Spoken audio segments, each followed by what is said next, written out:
Hi, everyone. Thank you for joining our webinar today on dealing with remote working and social distancing.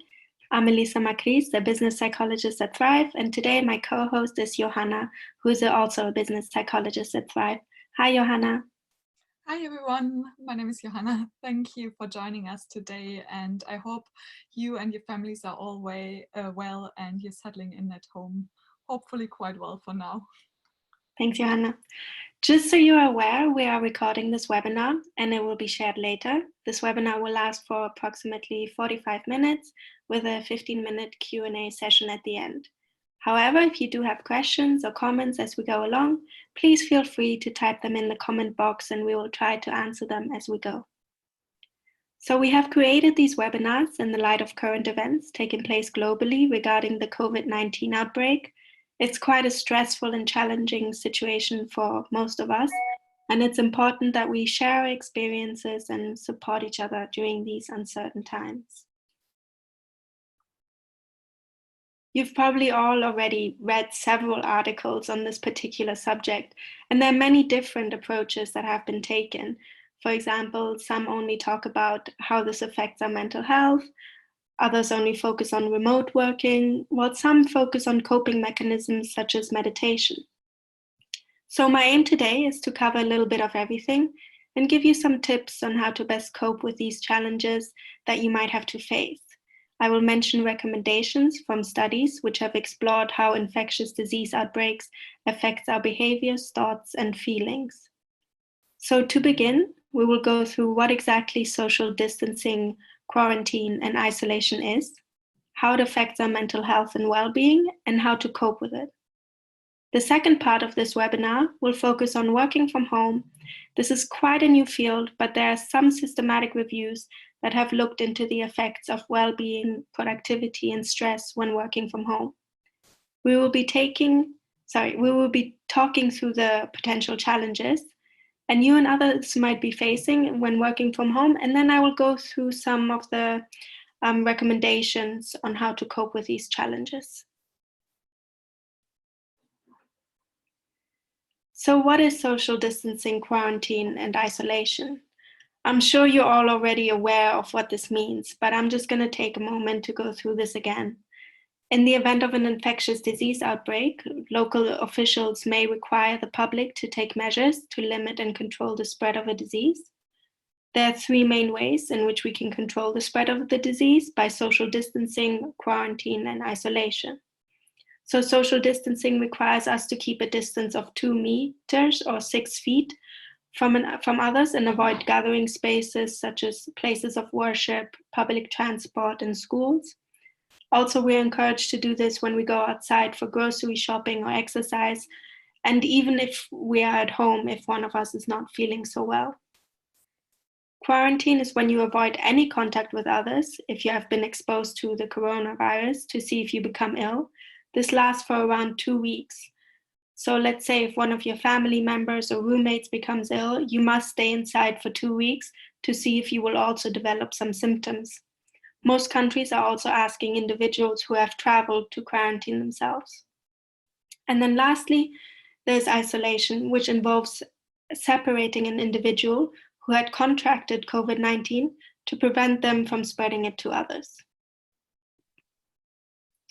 So what are the challenges with this?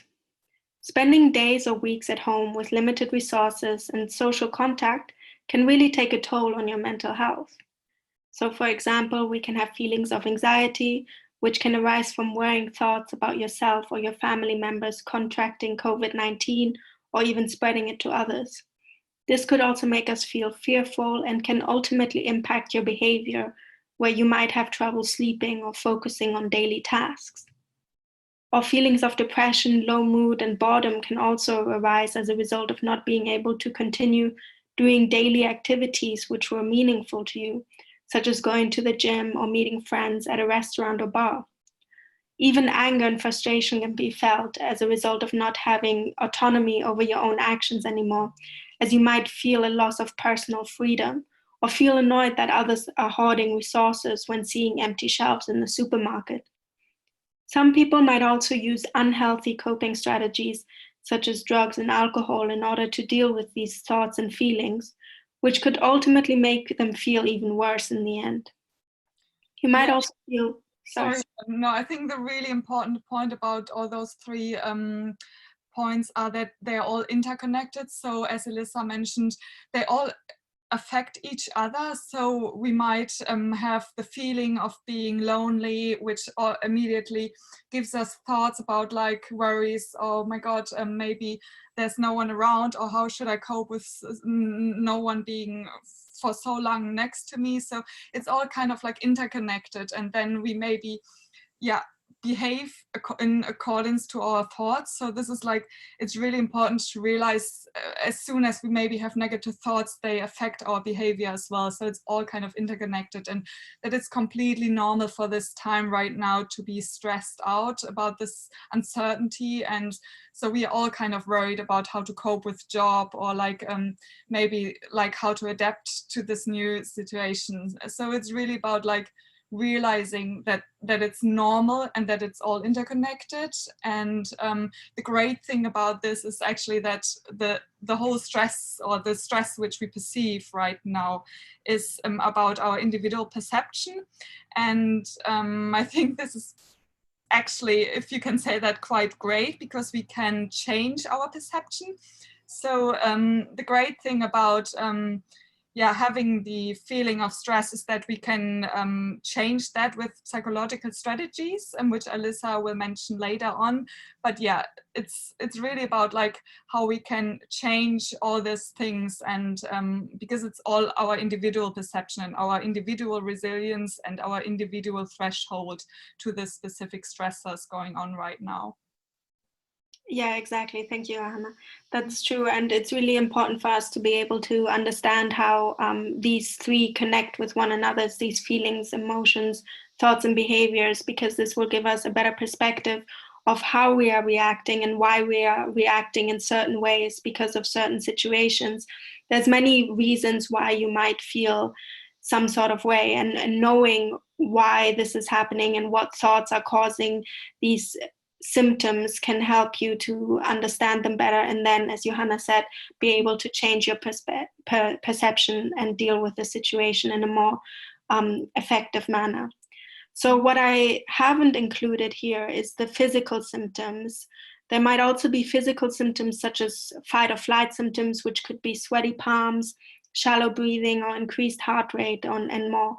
I know that for myself, when I get stressed, I more often feel physical symptoms such as stomach aches, while my mind is actually quite calm. So just be considerate that for everyone, the reaction can be extremely different to these stressful situations. There's no right or wrong reaction, and everyone's threshold is different depending on their previous experience and resilience to stress. And as mentioned before, and their perception that they have of this situation, which is determined by their previous experiences. However, it's important to try to remain calm, and if you see someone who's struggling to remain calm, try to help them to be calm with you. And as we can see from what is happening in the supermarkets, we tend to have this herd mentality, where when we see one individual taking drastic measures, such as hoarding food or toiletries, and then others start to do the same. This adds to people feeling nervous and anxious as they wonder if there's anything left for them, without really considering anyone else around them, especially the more vulnerable population who cannot really leave their house. So if you're able to stay calm and make smart and conscious decisions, others around you will probably do the same. Yeah, and it's actually like all about like modeling behavior. So if you're, for example, in a family where someone might, for example, let's say your child really suffers with anxiety right now. So it's all about you modeling the behavior of being calm, helping them, because it's kind of like affecting the others as well. If you start to be calm, it immediately affects the other persons around you as well. So it's try to be the kind of like model in this, like being calm and conscious about decisions and behavior, for example, in the supermarket, but also at home, like maybe, really just try to focus it on, more the calm decisions, and not, for example, looking with your child the news all the time. So it's all about like, modeling the behavior for your surrounding people as well. Yeah. So this then brings me on to my next point. How can we cope with this situation effectively in order to remain calm and support ourselves as well as others? Firstly, it's important for you to understand the risk for yourself and the people around you. Maybe are you part of the vulnerable population? If so, will you need extra support, and where can you get this from? Or is somebody living with you who is part of this vulnerable population? Make sure that you take the appropriate measures according to your situation.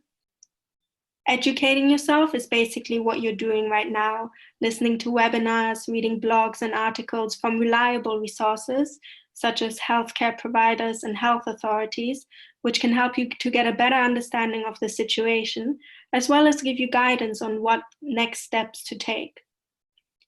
Also, keep up to date with new developments, but limit your news consumption to reliable resources, such as the World Health Organization. Be mindful that too much exposure to media coverage can contribute to feelings of fear and anxiety. As Johanna said before, try not to overindulge in news, and make sure that they come from reliable resources so that they do not add to your anxiety or to your stress. I think, sorry, Alyssa, this is a really important key point right now, which we all have to think about, because I think everyone is checking their news way too often in a way that it increases their anxiety right now. So I think it might make sense, depending on what you think for yourself, but maybe only twice a day. So in the morning and in the evening, you check news only, and really focusing, as Alyssa said, on reliable resources. So it can be, yeah, as Alyssa said, WHO or like BBC or The Guardian, so something really reliable, and don't overlook too many like articles about like how the corona is affecting us. Like really don't read too much about it if you feel it increases your anxiety. So this is, I think, a really important. Yeah, and the issue at the moment is that there's a lot of fake news going around as well about like potential ways to cure the virus, or ideas on how to not get the virus. And some of these fake news, they seem like they come from a reliable resource, but they're often not. So just be mindful that not to listen to everything that is being told to you, because often it's also just made up, and people tend to share these articles amongst each other without considering twice. So question the source where this is coming from, basically. And use your time spent in isolation or quarantine, not just following the news, but also listening to music, maybe reading some books, watching some movies, or learning something new. Like, for example, I know that Johanna has started painting again, and she was telling me this morning about this painting that she did, and she was so upset that it didn't turn out the way she wanted it, but she started a whole new one. We have so much time at the moment to just refine these skills that we already have, and just work on them, because usually we tend to just push this aside and be like, okay, now we don't have time for this, and I wish I like learned this a bit longer, or I keep doing this because I'm good at it or something. So just take the time to do that again, and pick up things that you used to do maybe. Yeah, I think this is actually quite great. As Alyssa said, I picked up drawing again, and obviously I'm on the bottom again, and have to practice it. But I think it's great. This time actually gives us the opportunity to really, yeah, practice something completely new, or something which you, yeah, left behind for way too long and you always wanted to try it. And I think even like if you think about being at home, it can have quite a few benefits if you think about like just taking 10 minutes off and practicing some new meditation skills, for example. So it gives you the chance to do something which you might never have time for when you're like the whole day in the office all the time. So I think this is a great time for us to really try something new, and yeah, use the time in a positive way, so that we feel like it's not all negative, but maybe we pick up something completely new and feel really excited about it. Yeah, exactly. Like learning those skills that you might have already tried to learn before, but never had the time to refine. For me, for example, it's I do a lot of yoga, and I've really wanted to do a handstand for a very long time, but I've always like put it off, because I was like, oh, I don't have the time to be upside down all day, every day. Well, now I do have the time to be upside down all day, every day. And it's kind of fun to see the world from a different perspective as well, because, you know, at this point, your whole life feels like it's upside down. So when you go upside down yourself, it feels kind of, you know, like you're part of this whole craziness and just dealing with it in your own way. Yeah. But yeah, so next point is to keep having a daily routine by doing things that help you to preserve a sense of order and purpose in your life, such as work, exercise, or learning, all of which can be done from the comfort of your home. So then there's also staying connected with others through FaceTime, Skype, chats, and social media. So if you're feeling sad or anxious or lonely, have conversations with people and share your experiences. We're all in a similar situation, so we understand where you're coming from, and most of us will try to support each other as best as we can, whether this is emotional support or practical support, such as bringing food to more vulnerable people. I know that there's currently around 750,000 volunteers who signed up just in the UK to support the vulnerable. So doing something like this can give you some purpose, and you can feel like you have a sense of control within this situation where you can easily feel quite out of control and not be sure how to handle it. So doing something positive, such as volunteering, can help you to bring this purpose back to your daily life. So remember that a social network is around you even when it's not physically present. Also, try to maintain a healthy lifestyle. Make sure you get enough sleep, eat well, and try out online exercise classes. Yeah, And sorry, sleep is a really important key point here. So I think specifically us staying at home right now and maybe not being dependent on going to the tube at 8 a.m. in the morning, we have to still try to stick to kind of like a healthy sleep routine. So it's really important that I did a webinar last week on how to switch off, but I think the key points are that you should really stick to a sleep schedule as much as possible. So this includes like waking up, but also going to bed.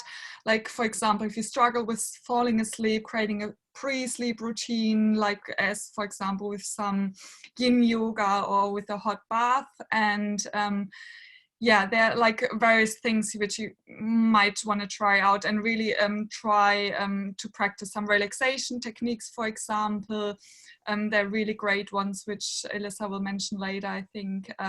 Keep your brain, for example, busy by writing down your worries early in the day. So this is really a technique which is commonly used for people who suffer with worries a lot. So it's really important that you kind of write down your worries during the day, and then, or stick even to a specific worry time on the day. Let's say 10 minutes in the morning and 10 minutes in the afternoon, where you use the time, write down your worries. And if you think about them again later in a time of on the day or even in the evening, you know, you wrote them down, you know what to do about them. So, and maybe you can even ask yourself, like, what is really going to happen with them, you know, like, or you can just think, I've dealt with it, or I'm dealing with it tomorrow morning. So yeah, really having the specific time for your worries, and not thinking about it like all day, and even like when you try to fall asleep. yeah, exactly. Thank you.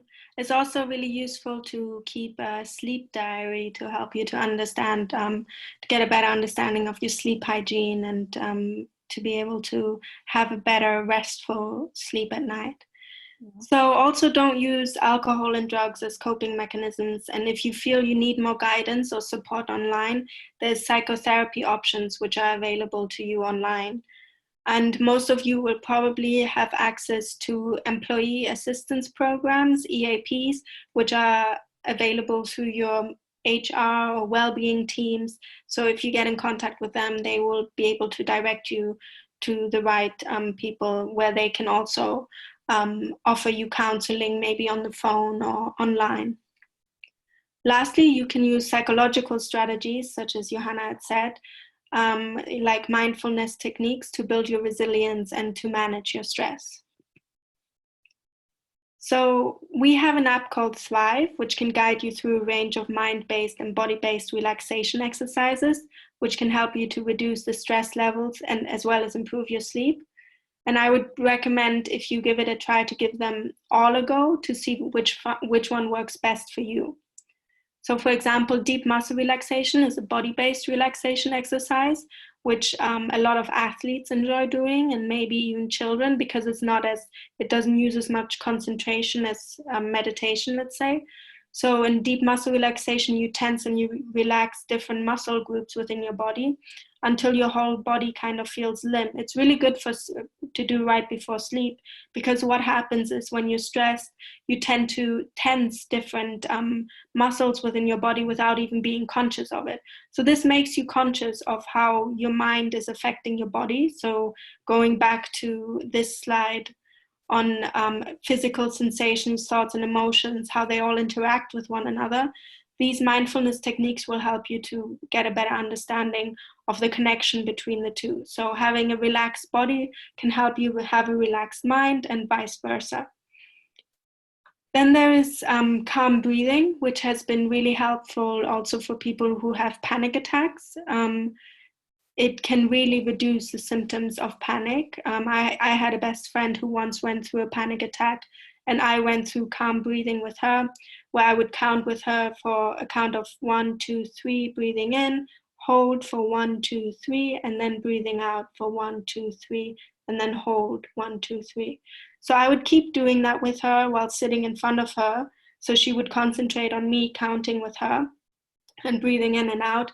And it really helped her panic to reduce immediately. So it's quite effective, and it really can be used anywhere, no matter where you are, and it will help your stress levels to go down. Then there is meditation, which is more of a mind-based relaxation exercise. It can really take a long time to get into this. As I said before, I love doing yoga, and meditation is such a big part of yoga, but it's still something that comes quite difficult to me, as it's an attention training exercise where you're encouraged to observe your thoughts objectively without feeling that you have to do anything about that in that moment. So this is unguided meditation. But then in the app, there's also guided meditation, which can be really helpful as a starting point. So guided meditation can be aromatherapy, where you're guided through different smells, or just a walk somewhere where you're guided through a different landscape, just to take your attention away from those stressful thoughts that you might be experiencing. And then there's lastly applied relaxation, which is one of the most powerful relaxation exercises. It's a mix of deep muscle relaxation and CBT, cognitive behavioral therapy.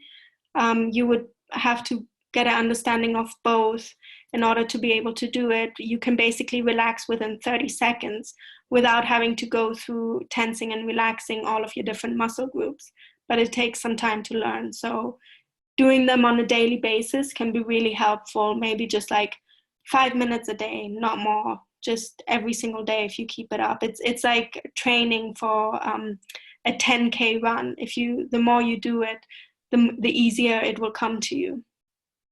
Yeah, so also like we have the time right now really practicing something new. So if you have never done anything out of these techniques, maybe give them a try just out of curiosity, and because you have the time right now being at home and doing it whenever you think there's like a space for you to try something new. So I think, yeah, it's really about trying something new as well and finding the technique which works best for you. Yeah, exactly. Because not every single technique will work for you the same way. So giving them all a try is really important. And then importantly, we also have the cognitive behavioral therapy program, where each session is around 5 to 7 minutes in duration. This can help you gain greater control of your thoughts, feelings, and behaviors. And this allows you to build more resilience and make more conscious decisions when faced with stressful situations. There's also the CBT journal, where you can track your mood and the situation. This way you can monitor how your mood might change from day to day and why your mood is changing, what made you feel more stressed. So you can identify stresses and triggers within your environment, which make you feel more anxious, but also help you to understand which days you were feeling happier and what you were doing on those days, and then continue doing those things that make you feel good. So these are just a couple of ways you can look after your mental health and well-being during social distancing, isolation, and quarantine when you're at home.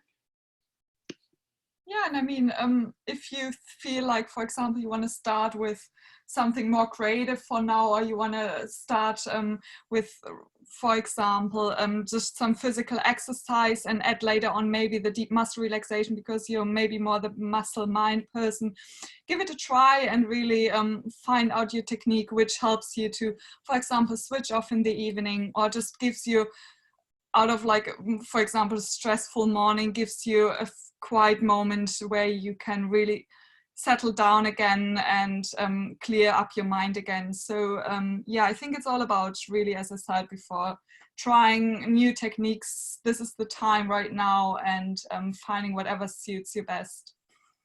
Yeah. So now I'll move on to the second part of this webinar, where we will be talking about working from home and the challenges you might face and how to deal with those. So some of these challenges are having an appropriate work environment and resources.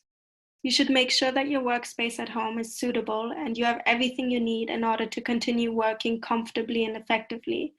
For example, a comfortable chair, a desk, a broadband computer, phone, or even storage for sensitive materials. If anything is missing, please do get in contact with your HR or your managers to make sure that you have everything you need in order to work comfortably and effectively.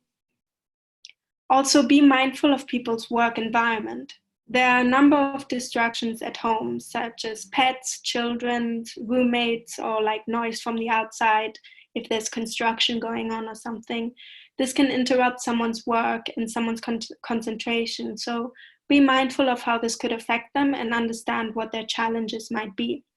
I would really like to emphasize again on how important it is to talk openly about this with your manager and colleagues so that they can get a better understanding and you can suggest what works best for you.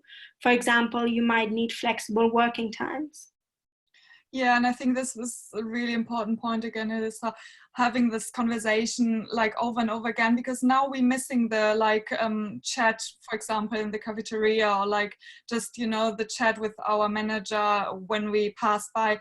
So it's really important that you seek the communication right now, because there's a lack of it, right, which we experience right now, I think, altogether. And yeah, it's really about being open, sharing your concerns, even though it's maybe now a little bit awkward doing that via phone or via Zoom, for example, but still try to have this like normal chat really regularly, even as much as possible. And yeah, just checking in each other and seeing how they're doing. Like, you can do the same, like ask how they're doing and just give them a call maybe, and your colleague, instead of sending them an email right now, because we, as I said, missing the contact which we are used to, or which is kind of like normal during our work environment in the office. Yeah. Exactly, the face-to-face contact is missing, but we can make up for it by maybe switching on our video chats and all of that. So there are ways around it. It's just, I think, something that we need to get used to, and it's such a big change in our life at the moment, but the longer we do it, the more we get used to it, probably. So it's just about this phase of adjustment and uncertainty that we kind of need to work together to get through at the moment. So then there's also blurring boundaries between work life and home life. You might find it difficult to switch off from your work. It is easy to lose track of time or blur the boundaries between work life or home life, but it's vital for your well-being to be able to relax and take time for yourself, your family, your friends, and all of that by switching off. Johanna has actually done a webinar on switching off, where she gives really good advice on how to do that. And as she was talking before about really making sure that you have good sleep hygiene, as in you take care that you have restful sleeps, and then having that daily routine that you're keeping up. For example, getting up in the morning at a certain time, then taking a shower, maybe doing a small walk before you start your work so that you could feel ready for the day. So having those routines, and then in the evening, changing your clothes into more comfy clothes like pajamas, and then completely switching off because you've changed into your relaxation clothes. So now it's time for you to relax, kind of. So keeping those boundaries from work life and home life are really essential.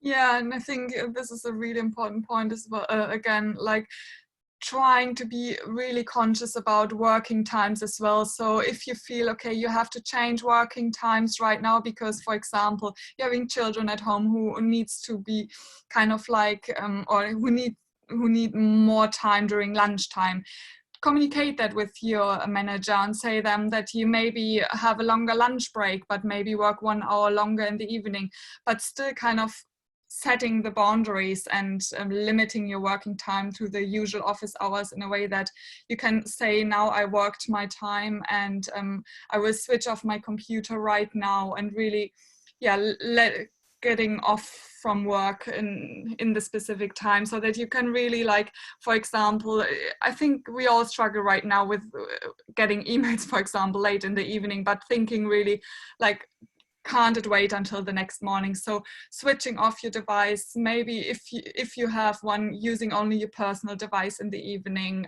so that you really switch off all your emails or your communication. So yeah, trying as much as kind of like being conscious about these boundaries and the routine, as Elissa said before, like really maybe wearing something which is more work related, for example. So really dressing up in the morning, or having your coffee, or if you can, doing some morning physical exercises, and as you would go normally for the office or into the tube. So it's really kind of like trying to make it as much as a routine as possible, and setting the boundaries in the evening, and yeah, so that we can still kind of switch off and work productively. Yeah, exactly. So we can feel ready for the next day. Then there's also ambiguity of goals and roles.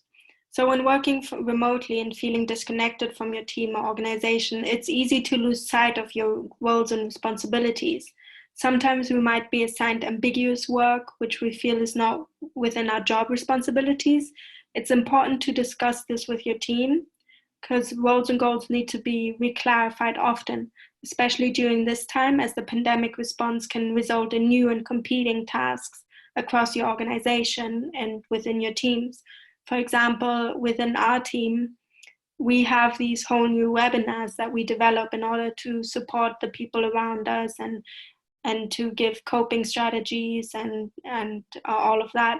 And these had to be developed quite fast within a couple of hours. And we all made sure that we were comfortable with looking into this and developing these webinars. And we assigned each other different topics that we have made for each other. This has made us have a lot more work recently, but we made sure to have open conversations about how comfortable we are with this, and if we have available resources for the rest of the things that we're doing anyway. So just be open about your goals and your roles within your team and within your organization. But then there's feelings of loneliness that can arise during times of self-distancing and remote working. It's not just important to nurture personal interactions in one's personal life, but also at work, as we still spend most of the hours at work. Try to keep everyone in mind and schedule in regular phone meetings or video conferences with your teams or colleagues throughout the week. Make sure your conversations are not just task focused, but also about how they are dealing with the situation, and be open to share your own experiences. When you're open about your own experiences, it's more likely that other people will open up as well. For example, my team has also agreed that we should try to have a call every Monday and Friday.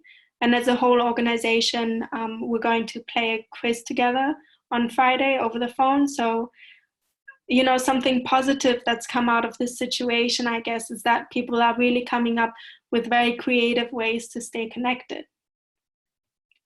And then lastly, there's the importance of your work during a crisis. How does your job aid others? Work is such an important and vital part of our identity. It gives us purpose and contributes to our well-being. It might also be important for you to keep doing your job for the benefit of others. For example, my job is to support people who might be feeling stressed or anxious during these difficult times, and to advise on coping strategies and encourage open and supportive conversation. Focusing on the people that need me helps me also to keep me motivated and positive during these times. So take the time to reflect on how your role supports not just the colleagues or your organization, but also customers and clients who might need you in these circumstances. Helping others elevates our mood and increases both their well-being as well as ours. So we're all in the same situation, so being supportive of each other is really key to improving mood and productivity.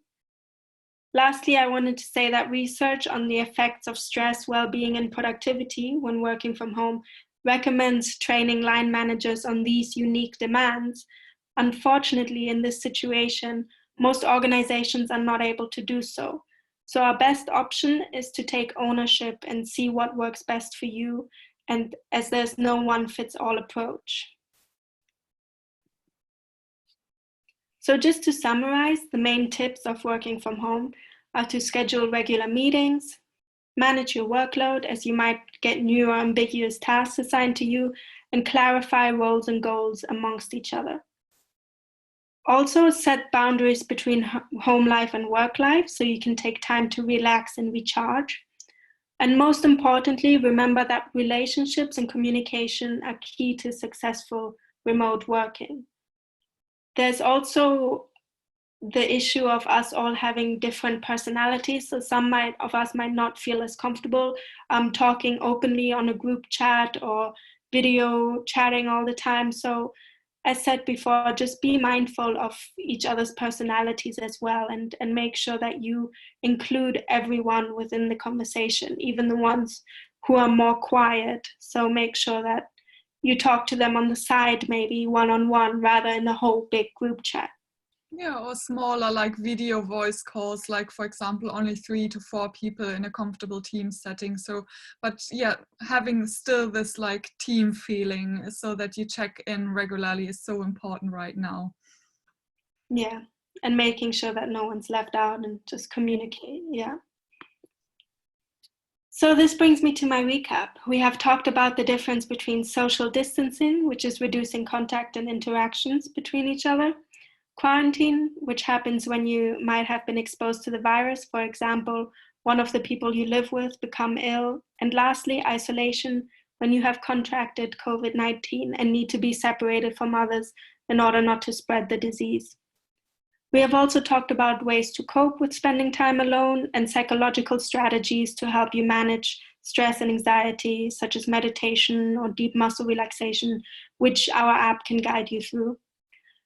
And lastly, we covered challenges that you and your colleagues might face when working from home and how to cope with them. Hopefully, some of these suggestions can help you and the people around you to effectively deal with the impact that the coronavirus has had on our daily lives. Just be mindful of other people, encourage positivity, and support the vulnerable within our society. Don't be afraid to ask for help or advice from anyone, and most importantly, keep in touch with people and take care of your well-being. This brings me on to my Q&A. Thank you for listening. Thank you. So there's the first question. If it's normal to feel stressed, is it normal to feel unstressed, relaxed about it? So the opposite. And I think I can answer this as referring back to the individual perception of stress. So this is something based on our individual experience or our individual threshold and how we perceive stress. So maybe you feel completely relaxed about this because you're not from a background where you maybe were exposed to adversity maybe earlier on. So it's about like what we experienced before, how our threshold is built through experiences, but also maybe through our genes as well. So it's all about an intermix between experience and our genes and the social environment which we have. So maybe you have a really good social support system which makes you completely feeling safe. So this is something where we can always come back to or rely on. So this is something really important to think about, because others maybe don't have such a good support system, which can be even the NHS right now. So it can, we know we're living in a country where we have the NHS, we feel pretty safe maybe right now, but other countries maybe have not a good functioning health system at all. So it's all about the different support system which we have as well, and which you can rely on whenever you want to, even if you don't use it, for example. Yeah, exactly. And it's all about our perception. And like Johanna said, our thresholds are all very, very different from one another. So you might be not feeling the same stress that somebody else is feeling just because you've had experiences before that have been quite stressful. So your threshold is quite high, but others might have never had to deal with such experiences before. So their threshold might be quite low. So just be mindful of when you talk to people that their experiences will be different and the way that they perceive the situation will be different to you. So the next question is, I am in a high risk group, asthma, and 60 years old, but my manager is not supporting me to work from home. I'm an admin worker, taking phone calls from patients in the NHS. What do you suggest I do? That's interesting. I would think that since you are taking phone calls, you could be able to do this remotely. And since you are in the high risk group, it would make sense for you to be able to work from home. I would get in contact with your HR and see if there's something you can do in order for you to be able to do this, as you're worried about your own health at the moment, of course, and that's very acceptable. And I'm sure your HR team will be able to, you'll find a solution together for this. Yeah, it's really about stressing out your individual feeling about it and having an honest conversation about it. I think it's really important, and I'm sure that they, yeah, as Elisa said, you might find a solution together that you can figure out that you feel comfortable with the Yeah. solution. So next question by Helen is, what about people who have less time than before, caring for kids who are not in school anymore, or parents who can't go to the grocery shop?